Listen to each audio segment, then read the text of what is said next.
আমি আজকে এখন একটা ছোট এপিসোড করব, যদিও সেদিন তোমরা ছিলে না। তোমরা আমার ইউটিউব চ্যানেলে গিয়ে এই ভিডিওটা দেখে নিও, তাহলেই দেখতে পাবা। এই ভিডিওর প্রথমেই একটা বাচ্চার ছবি দেওয়া আছে। বাচ্চাটার বয়স 14-15-র মধ্যেই হবে। ধাত্রীগ্রাম সাধুপাড়ায় বাড়ি। ওর মা এবং দিদির সাথে আমার কাছে এসেছিল।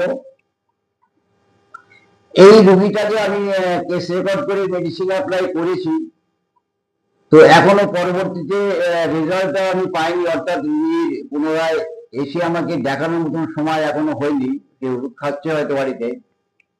আমি এই রোগীটার বিষয়ে তোমাদের কিছু কথা বলবো।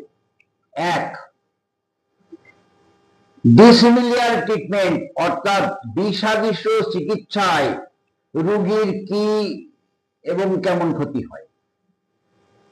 আর আমাদের এই যে প্যাথোলজির জন্য বর্তমান যে অবস্থাগুলি চলছে, কথায় কথায় সিটি স্ক্যান, কথায় কথায় এক্সরা, কথায় কথায় ইউএসজি, এর পরিণাম ফল বা কি হতে পারে এবং অনেক ক্ষেত্রে কি হয়, সেটা নিয়ে আমি দুটো চারটে কথা বলব।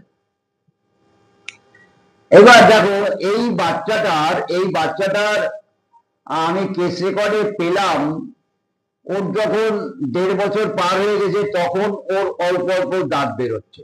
ছোটবেলায় হৃষ্ট পুষ্ট বলিষ্ঠ, বলিষ্ঠ মানে হৃষ্টপুষ্ট, বলিষ্ঠ বললে ভুল হবে, হৃষ্টপুষ্ট চেহারা ছিল।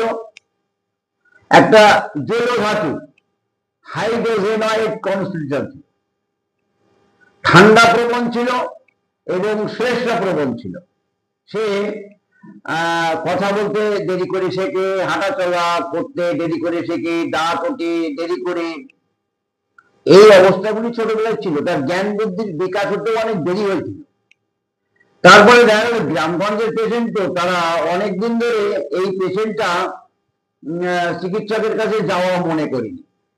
এইবার এই পেশেন্টটাকে যখন গ্রামে গঞ্জের বেশ কিছু লোক বা তাদের আত্মীয়দের মধ্যে বেশ কিছু লোক বলা শুরু করলো, বাচ্চাটাকে এবার ডাক্তার দেখাও, তখন ডাক্তার দেখাতে হবে। তাহলে রোগ হলে ডাক্তার দেখাতে হবে বলতে মানুষ কিন্তু সাধারণত অনুভবই করে নেয় যে অ্যালোপ্যাথি দেখাতে হবে। হোমিওপ্যাথি একটা চিকিৎসা বিজ্ঞানে মনে করে না। পরে কখন করে?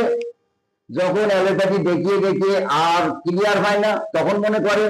যখন অ্যালোপ্যাথি দেখাতে দেখাতে দেখাতে দেখতে তেল ফুরিয়ে যায়, অর্থাৎ অর্থ খরচ হয়ে আর কিছু করার থাকে না, তখন আসে।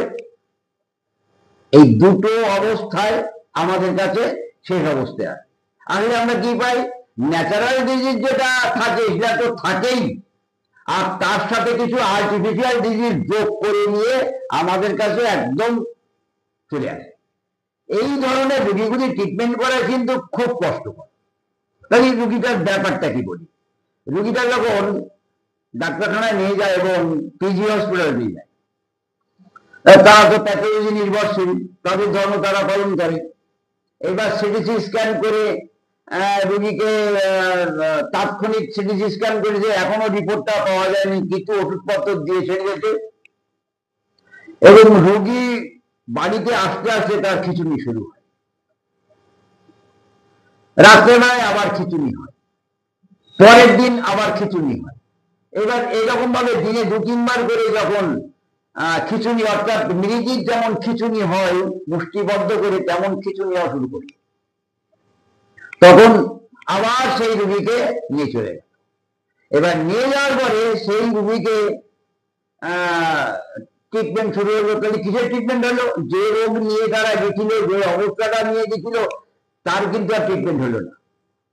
তখন কিন্তু এই খিচুড়ি ট্রিটমেন্ট, অর্থাৎ এপিলেপসি সন্দেহ করে বা এপিলেপসি ধারণা করে কিন্তু তারা ট্রিটমেন্ট শুরু করে।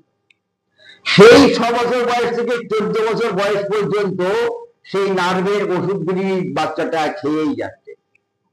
আর খেতে খেতে খেতে খেতে দেখো সে কেমন একটা হতস্তম্ভ ভাব, তার মুখটা কেমন অবস্থা হয়ে যাচ্ছে, সদা সর্বদা সেই এই অবস্থার মধ্যে দিয়ে ভোগ করছে।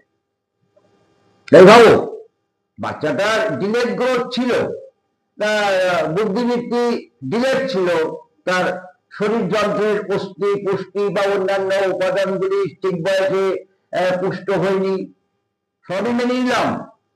কিন্তু এই যে রেনড্রন রশ্মিগুলি লাগানো, তাতে কি ক্ষতি হয় আমাদের মধ্যে তোমরা অনেকেই জানো না। দেখো, একবার এক্সরে করলে 10,000 মিনিমাম 10,000 করে সেল কোষ ড্যামেজ হয়ে যায়, অর্থাৎ ডিস্ট্রয়েড হয়ে যায়। আমি জানি যে যে সিটি স্ক্যান করা হয় ওই রশ্মি আরো সূক্ষ্ম শক্তিশালী। আমি মেনে নিলাম 10,000 করে সেল ড্যামেজ হয় এক্সরেতে, আমরা সিটি স্ক্যানে 1,000 হয় হয়তো। তাহলে সেই যে এক্সরে রশ্মিটা অ্যাপ্লাই ব্রেনে হয়েছে, তার ফলে মস্তিষ্কের ফাংশন কিন্তু অ্যাবনর্মাল হয়েছে। আমরা লক্ষ্য করি আজকাল মায়ের গর্ভে বাচ্চা এলো কিনা ইউরিন টেস্ট করলে ধরা পড়ে। আজকাল তো সাইন অ্যান্ড সিমটমস দেখে প্রেগনেন্সি হয়েছে কিনা ডাক্তাররা এখন আর কিছু বোঝে না। এখন ওই কে বলে দেবে প্রেগনেন্সি হয়েছে অথবা হয়নি। পেট কালার কার্ড 2 ফুটা ইউরিন দিয়ে দেখে নেবে। আবার তাতে যদি পেট না ভরে ডাক্তারের আবার ল্যাবরেটরিতে পাঠাবে, সেখান থেকে রিপোর্ট হয়ে আসবে। তাতে যদি পেট না ভরে তার ইউএসজি করো, ইউএসজি করে দেখা যাবে একটা আছে না দুটো আছে, বেশি আছে না মরে গেছে। তাহলে এই যে সূক্ষ্ম ভ্রূণ ইউটারাসের মধ্যে আছে, সেখানে যে রশ্মিগুলি অ্যাপ্লাই করা হচ্ছে তার দ্বারা যদি বেশ কিছু ড্যামেজ হয়, কি হবে? ওই বাচ্চাটার যে গতিতে ডেভেলপমেন্ট হচ্ছিল, একটা পুষ্টতার দিকে যাচ্ছিল মায়ের গর্ভে, সেই পুষ্টতা থেমে যাবে। বেশ কিছু সেল ড্যামেজ হবে, তার কার্যগত দৈহিক পরিবর্তন হবে, মানসিকতার পরিবর্তন আসতে পারে, বা অন্যান্য সেল ড্যামেজ হওয়ার ফলে তার দৈহিক কার্যগত অবস্থার পরিবর্তন হবে। জন্মাবার পরে জন্ডিস হয়ে গেল, প্রচন্ড আলোটা দিয়ে উঠে যে মা, তার কারণ তো করতেই হবে। এখন যে দোকানে কেউ বলে যে দোকানদারের মণ্ডপটা করতে হবে, আবার প্যাথোলজি করতে হবে, নিজের পেট ভরতে হবে, ইত্যাদি ইত্যাদি ব্যাপারে তোমরা বলে, তো আমি অত খুলে বলছি না। যাই হোক, সেই গর্ভে সন্তান আসার থেকে রুগীকে দেখানো হচ্ছে বিফোর প্রেগনেন্সি পর্যন্ত, বললে এবার স্বীকার করতে হবে বাচ্চা বড় হয়ে গেছে। তাহলে এই 8 মাস ধরে তুমি কি করলে? বাচ্চা হওয়ার পরে জন্ডিস হলো, তাহলে এই বাচ্চা গর্ভে ছিল তুমি কি ট্রিটমেন্ট করেছো? বাচ্চা হওয়ার পরে বিকলাঙ্গ হলো, তাহলে তুমি কি ট্রিটমেন্ট করেছো? ন্যাচারাল ট্রিটমেন্ট হয় না, সব উপশম হয়, মাকে উপশম করা হয়, আর আয়রন ট্যাবলেট আর ফলিক অ্যাসিড খাওয়ানো হয়, এটাই রক্ত বাড়ু। যাই হোক, যেন খাদ্য থেকে আর রক্ত ঢোকে না।